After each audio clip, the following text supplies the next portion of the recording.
एक जहाज ऐसा जिसे लगभग 5 सालों की मेहनत से तैयार किया गया था। एक ऐसा जहाज जिसको नाम दिया गया था कभी ना डूबने वाला जहाज। एक ऐसा जहाज जो उस वक्त की पूरी दुनिया का सबसे बड़ा जहाज था। एक ऐसा जहाज जो शायद अब तक के इतिहास का सबसे पॉपुलर जहाज था। लेकिन इस जहाज को बनाने वालों ने और उस जहाज को चलाने वालों ने 5 ऐसी गलतियां कर दी जिसकी वजह से जहाज अपने पहले ही सफर के दौरान समुद्र की गहराइयों में समा गया। कहा जाता है कि वो सबसे बड़ा जहाज टाइटैनिक जिस दिन अपने पहले सफर की शुरुआत पर निकलने वाला था, उस दिन का मौसम बेहद ही खुशनुमा था। समंदर में चारों ओर बहुत शांति थी।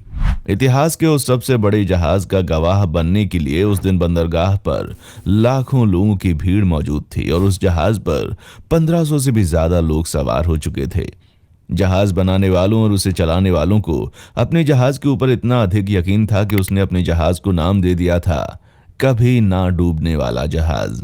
लेकिन अपने सफर पर निकलने के महज 72 घंटों के बाद 14 अप्रैल 1912 का वो काला दिन, जिसे आज भी याद करके लोग हैरान हो जाते हैं, क्योंकि उस दिन दुनिया के सबसे बड़े जहाज का ही अंतिम दिन नहीं था, बल्कि उस जहाज के साथ 1500 से भी ज्यादा लोग ऐसे थे जो -2 डिग्री सेल्सियस वाले पानी में धीरे धीरे दम तोड़ गए। जिसके बाद पूरी दुनिया ने यह पूछना शुरू कर दिया कि आखिर जिस जहाज पर इतने सालों की मेहनत की गई, मेहनत करके उसे तैयार किया गया, और जिस जहाज पर इतनी ज्यादा जिंदगियां सवार थीं, उस जहाज में 1 या 2 नहीं बल्कि 5 से भी अधिक बड़ी गलतियां कैसे की जा सकती हैं। और आज के इस वीडियो में हम आपको उन्हीं 5 गलतियों के बारे में बताने जा रहे हैं जिसकी वजह से जहाज आज भी समंदर की गहराइयों में वीरान पड़ा है। नंबर 1, दुनिया के सबसे बड़े जहाज को 10 अप्रैल साल 1912 के दिन इंग्लैंड के साउथहैम्पटन से दोपहर के ठीक 12 बजे 1500 से भी अधिक यात्रियों के साथ समुद्र को लांघते हुए इंग्लैंड से न्यूयॉर्क तक के सफर पर भेज दिया गया। और आपको जानकर हैरानी होगी कि सफर शुरू होते ही जहाज में गलतियां होनी शुरू हो चुकी थीं। उस जहाज का जो कैप्टन था वो कोई आम कैप्टन नहीं, बल्कि दुनिया का सबसे अनुभवी कैप्टन में से एक था, जिसका नाम था एडवर्ड स्मिथ। जहाज ने जैसे ही अपने सफर की शुरुआत की, वैसे ही उस जहाज के मालिकों ने कैप्टन को आदेश दे दिया कि किसी भी कीमत पर सिर्फ और सिर्फ 7 दिनों के अंदर ही उसे इंग्लैंड के साउथहैम्पटन से न्यूयॉर्क तक पहुंचना है। पर अफसोस की बात यह रही कि जहाज के मालिकों के द्वारा की गई इस जल्दबाजी की कीमत उस जहाज में मौजूद 1500 से भी ज्यादा लोगों ने अपनी जान देकर चुकाई। जहाज ने जैसे ही अपना सफर शुरू किया, उसकी रफ्तार बहुत तेज थी। महज कुछ ही घंटों में जहाज इंग्लैंड के साउथहैम्पटन से इतना आगे निकल चुका था कि अब दूर दूर तक सिर्फ और सिर्फ पानी ही पानी नजर आ रहा था, और कैप्टन स्मिथ लगातार तेज रफ्तार से न्यूयॉर्क की तरफ बढ़ते चले जा रहे थे। और ये सब सिर्फ इसलिए किया पहला सफर है, और अगर पहले ही सफर पर वो थोड़ा भी लेट हो गया तो उसकी बेइज्जती हो जाएगी। नंबर 2, अब बात करते हैं दूसरी सबसे बड़ी गलती की, जो कि टाइटैनिक जहाज के डूबने की सबसे बड़ी वजह बन गई। अब दुनिया के सबसे बड़े जहाज को अपने सफर पर निकले हुए 72 घंटे का समय बीत चुका था। 14 अप्रैल साल 1912 की वो शाम थी जब समुद्र के चारों तरफ कोहरा ही कोहरा नजर आ रहा था। विजिबिलिटी बहुत ही कम हो चुकी थी। उसी वक्त एक और बड़ा जहाज था जो कि टाइटैनिक से 1 घंटे की दूरी पर था, और वो भी न्यूयॉर्क की तरफ ही जा रहा था।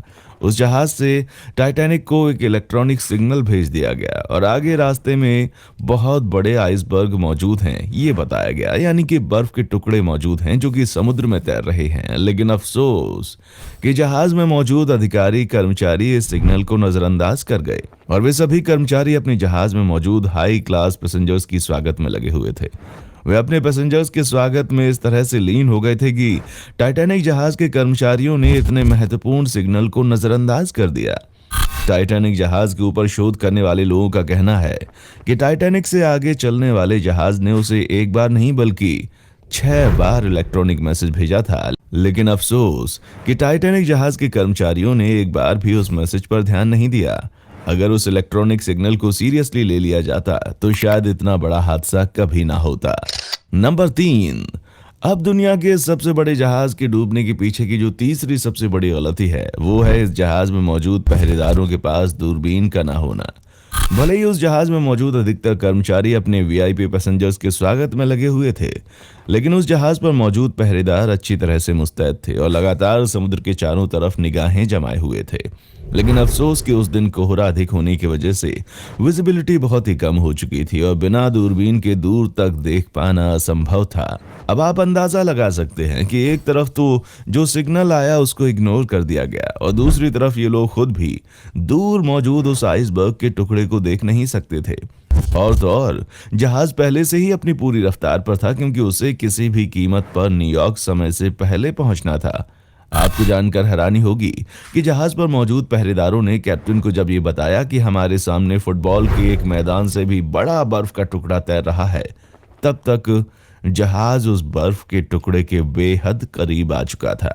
अब ये तो आप सब जानते हैं कि आर्कटिक महासागर के हर तरफ हर वक्त समुद्र में बर्फ के टुकड़े तैरते रहते हैं, इसीलिए उस तरफ जो भी कैप्टन जहाज को चलाते हैं उन्हें इसका बहुत ही अच्छा एक्सपीरियंस होता है। टाइटैनिक जहाज के कैप्टन एडवर्ड स्मिथ को भी यही लगा कि वो आसानी से इस चीज को हैंडल कर लेंगे। कैप्टन स्मिथ ने तुरंत ही जहाज के सभी इंजन्स को बंद करने का आदेश दे दिया और तुरंत ही टाइटैनिक जहाज की दिशा को बदलने का भी निर्देश दिया। लेकिन कैप्टन स्मिथ ने इस बर्फ के टुकड़े से बचना जितना आसान समझा था, ये उतना आसान था नहीं। जहाज उस बड़े से बर्फ के टुकड़े के इतना करीब पहुंच चुका था कि अब कैप्टन स्मिथ के लिए उससे बचना लगभग नामुमकिन था। लेकिन जहाज के कर्मचारियों को इस बात का यकीन था कि यह जहाज इतना मजबूत बना हुआ है कि शायद जब यह जहाज उस बर्फ से टकराएगा तो जहाज को कुछ नहीं होगा, बल्कि बर्फ ही टूट जाएगी।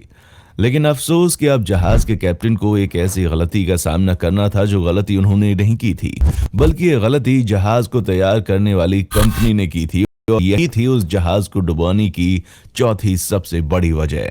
नंबर 4, टाइटैनिक जहाज पर शोध करने वाले लोगों ने बताया कि टाइटैनिक की बॉडी पर लगे मेटल को एक दूसरे के साथ जोड़े रखने के लिए जिस रिपीट का इस्तेमाल किया गया था वो रिपीट बहुत ही कमजोर लोहे का बना था, जबकि उसे जहाज के आकार को देखते हुए स्टील का बनाना चाहिए था। टाइटैनिक जहाज जैसे ही उस बड़े से बर्फ के टुकड़े से टकराया, जहाज पर लगे रिपीट उस टक्कर की वजह से या तो घिस गए या फिर टूट गए।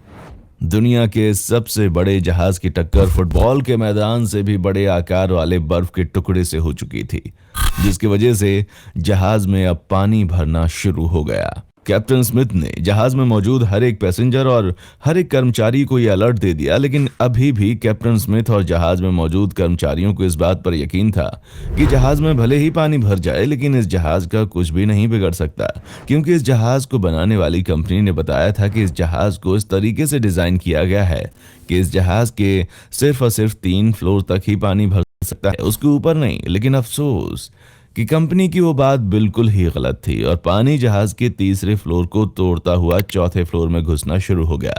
और जैसे ही पैसेंजर्स और कर्मचारियों को इस बात का पता चला, उनके पैरों तले जमीन खिसक चुकी थी। अब उन लोगों के सामने सिर्फ और सिर्फ एक ही रास्ता बचा था कि कैसे भी करके अपनी जान बचाई जाए। नंबर 5, और अब बारी आती है उस जहाज में होने वाली 5वीं सबसे बड़ी और सबसे खतरनाक गलती की। आपको जानकर हैरानी होगी कि जिस जहाज में 1500 से भी ज्यादा लोग मौजूद थे, उस जहाज में इमरजेंसी की स्थिति से लड़ने के लिए सिर्फ और सिर्फ 20 से 22 लाइफ बोट्स ही मौजूद थे। जहाज के कर्मचारियों ने जल्दबाजी की वजह से लाइफ बोट को उस जहाज से जोड़ना ही भूल गए। कैप्टन स्मिथ ने बिना देर किए रेडियो पर अलर्ट जारी कर दिया कि जितनी जल्दी हो सके पैसेंजर को लाइफ सेवर बोट में बैठाना शुरू किया जाए। पूरे जहाज में एक गजब का माहौल था। हर कोई अपना और अपने लोगों की जिंदगी बचाने के लिए जद्दोजहद कर रहा था और वहीं एक शख्स ऐसा भी था जिसके ऊपर 1500 से भी ज्यादा लोगों की जिम्मेदारी थी। रात के लगभग 12:45 का वक्त था। जितने हो सके उतने लोगों को लाइफ सेवर बोट में बैठाकर वहां से निकालना शुरू किया गया। आपको जानकर हैरानी होगी कि उनमें से कुछ लोग इतने बुरे थे कि जिस नाव में 15 से 20 लोग सवार हो सकते थे, उसे महज 2-4 लोग ही जल्दबाजी में लेकर वहां से भाग निकले और लाइफ सेवर बोट में अधिकतर उन्हीं लोगों को जगह मिली जो उस जहाज में वीआईपी कैटेगरी के पैसेंजर थे। वो जहाज लगातार पानी में डूबता जा रहा था। लोग कहीं से भी मदद आने का इंतजार कर रहे थे। समय था रात के 2:18 जब पानी की वजह से जहाज में कहीं शॉर्ट सर्किट हुआ और पूरे जहाज में अंधेरा छा गया। और 2:40 का वक्त था जब जहाज के अंदर जरूरत से अधिक पानी भरने की वजह से जहाज दो टुकड़ों में बट गया और देखते ही देखते वो जहाज समुद्र के अंदर गायब हो गया। और आपको जानकर हैरानी होगी कि जिस आदमी के ऊपर उस जहाज में मौजूद हर पैसेंजर की जिम्मेदारी थी, वो कैप्टन स्मिथ आखिरी वक्त तक उस जहाज में मौजूद रहा। कैप्टन स्मिथ सहित उस जहाज में मौजूद 1500 से भी अधिक पैसेंजर्स की मौत हो गई। उनमें से अधिकतर लोग तो डूब कर मर गए, लेकिन जिनको तैरना था वो -2 डिग्री सेल्सियस वाले समुद्री पानी की वजह से 30 मिनट के बाद मर गए। और इस तरह से दुनिया के सबसे बड़े जहाज और उसमें मौजूद सैकड़ों यात्रियों का दर्दनाक अंत हो गया। दोस्तों, हम उम्मीद करते हैं कि आपको ये जानकारी अच्छी लगी होगी। अगर अभी भी आपके मन में टाइटैनिक जहाज से जुड़े हुए कोई भी सवाल हैं